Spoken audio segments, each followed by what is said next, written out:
Well, hello and welcome. This is the second episode of Gaming with the Devs that we're doing for Indiana Co-op.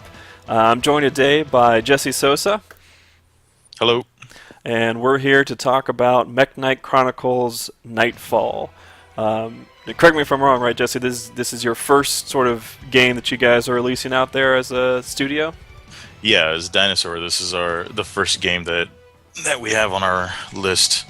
Or I should say that we're developing. Whether it's going to be the first one released, that's something else. But right now, this is where our focus and attention is on. There's always a couple of different pots and pans over on the stove that you're working on at any one point in time. Yeah. Yeah. So what is it about this game that you're most excited about? What is it that, drew you to making this particular game? Well, as any creative person, we all have multiple story ideas and stuff in our head, and we've been working on this one for a long time, just between friends for fun, but it just made the most sense to be a game first, and I'm a huge side-scrolling brawler fan.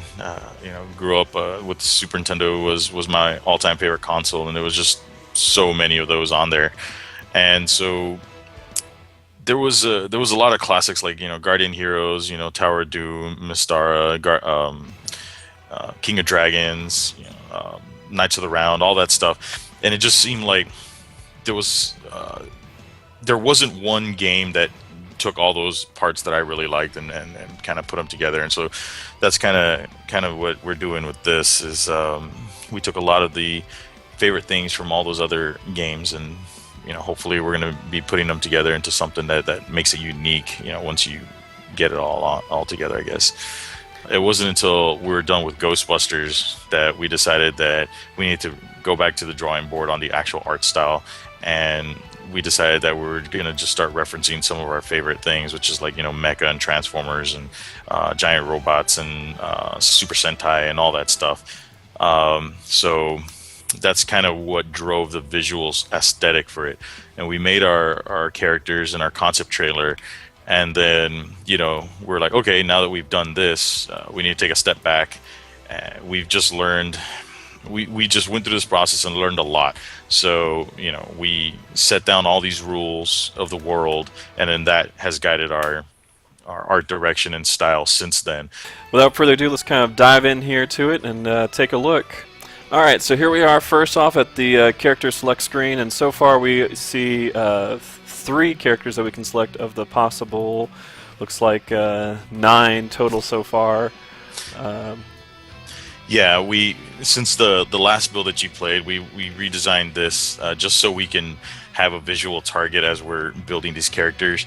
We're just going to go down the list basically and just build them and add them.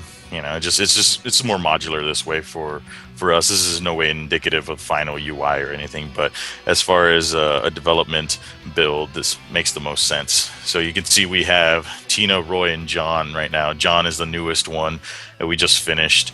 We were gonna have Monica, which is the knight, the female knight underneath him, finished soon. We already have her started, but hopefully before the end of the summer she'll be completely done. Then that one there in the middle is Gabenham. He was in our concept video, but he's a dwarf. He's kind of a tech-based character, so as he takes damage or whatever, we're still working out the specifics with him, but he's a mixture of ranged and melee. And then that's Joseph. He's our heavy ranged wizard character, so he'll be fighting using lots of spells and whatnot.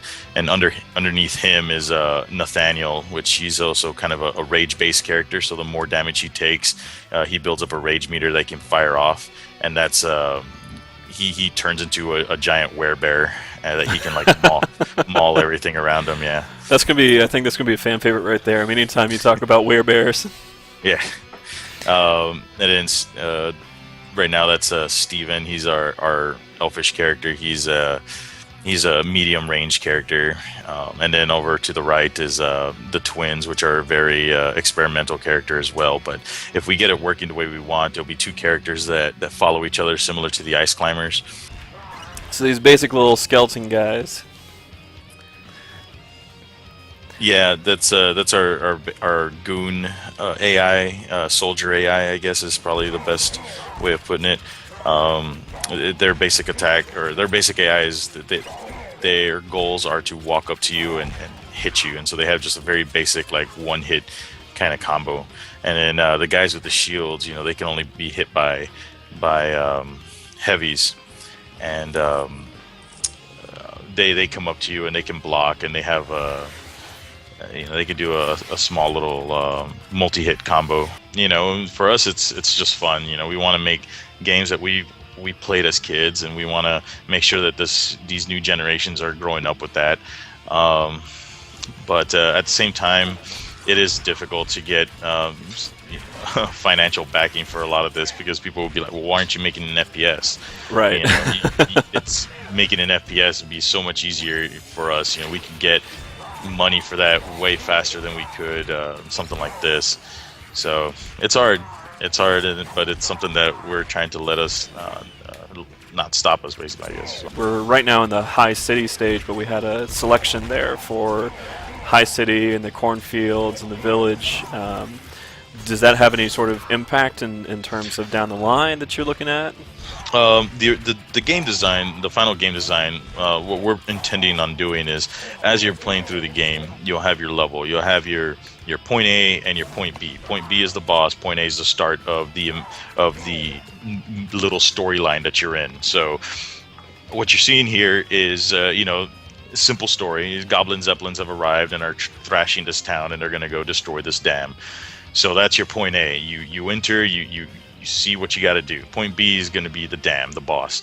So the end product will have, or what we're aiming to have, is a branching story path that goes from point A to point B. In here, since this is a demo, this is really a very simplified selection. You get to the end of the very first quote-unquote stage, and then you make your decision, and then you go through one of them, and then at the end you reconvene on the boss. So the final game, what I would like to do is you can play through that entire little intro level and get to the end, and then there'll be an NPC that'll talk to you and say, oh, thank you, they're burning the villages and the cornfield, go on. But if in the middle of it, maybe there's another villager standing somewhere that you can approach if you want to, and you'll be like, oh, go through the High City, and so we're trying to break it up. We're trying not to make it one single point that you reach, and then that's where you make your decision. The other thing that we want to do is, in the final gameplay, we want to introduce some kind of consequence for choosing certain paths. So, for instance, in the original design for this, one of the things you had to do was initially was, they're trying to destroy the dam. So that was one of your choices. So if you choose to ignore it, and you just go and you fight your way through the village or whatever, and you get to the boss, maybe by that point in time, the ground is flooded, and so everyone moves slower. That's your consequence for not saving the dam. So each level or mini storyline or whatever is going to have a thing that you should do, but it will give you some other options if you don't want to do it. And then if you don't choose it, that's your consequence for the thing. That's kind of the end goal, I guess. That sounds great, yeah. And so as you kind of go through, then, I mean, how many stages overall are you guys looking to have? I have it written down somewhere. We have, this game is, the way we're structuring this game is, it's like if you're watching an 80s cartoon or an anime series. So it's so when you purchase the game, it's MechKnight Chronicles Knightfall, and within there you get 5 episodes, and it's going to have opening credits and end credits, and for each episode, and it's going to have like a next time on kind of thing, and it's going to have a narrator in the front telling you what just happened. We're going to break it up like that. That's great. Yeah. And within each of those episodes, we're looking at 4 or 5 levels, I believe. I can't really remember. I'd have to go back and look. So we had our first 2 character deaths there. How many lives are you going to end up?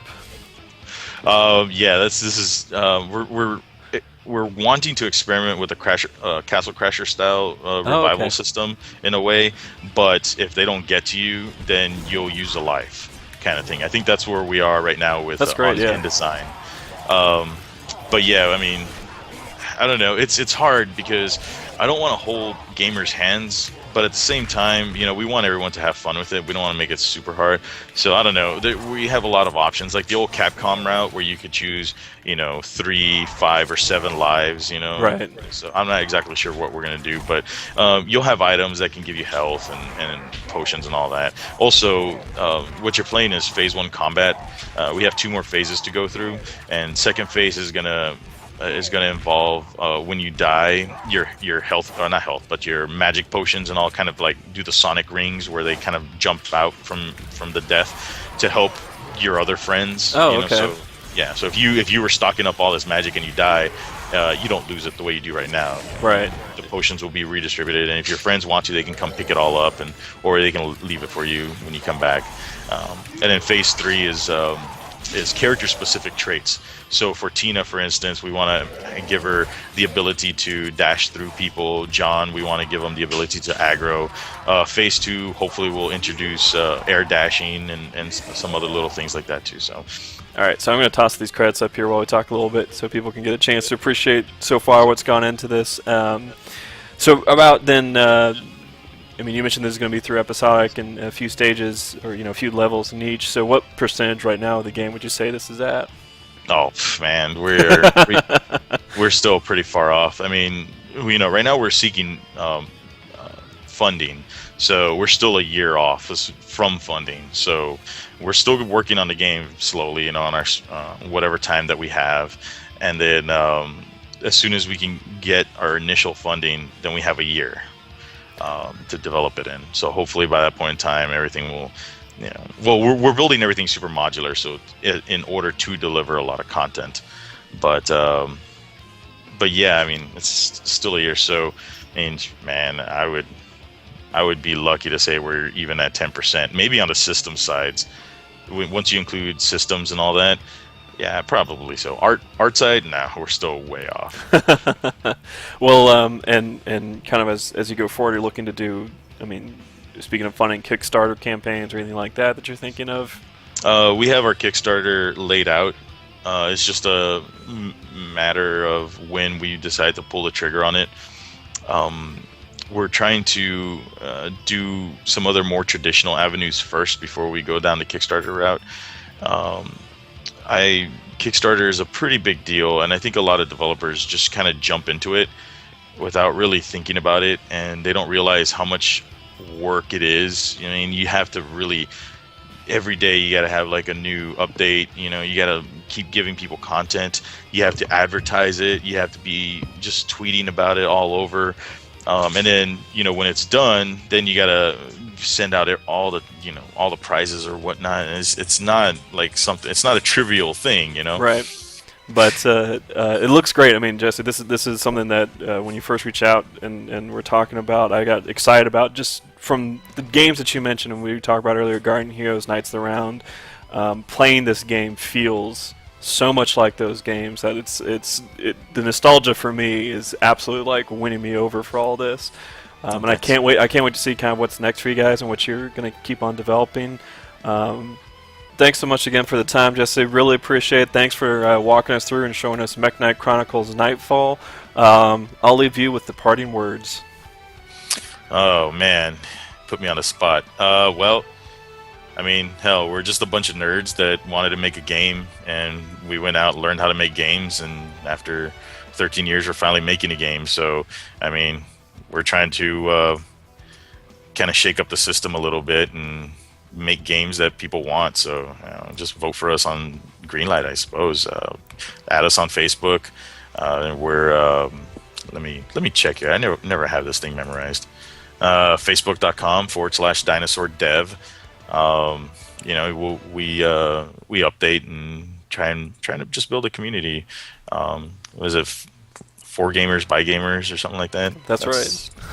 Kind of what we're doing. I chose to leave a high-paying job for starving and building this game. So, it's definitely a labor of love for all of us. So excellent. We'll see how it goes. Excellent. Well, thanks so much again, and check out MechKnight Chronicles. Look for it at some point, but in the meantime, go check out their Steam Greenlight page and give them some votes up there so we can see them released all over the place. Nice. Thanks again, Jesse. Not a problem. Thank you for having me.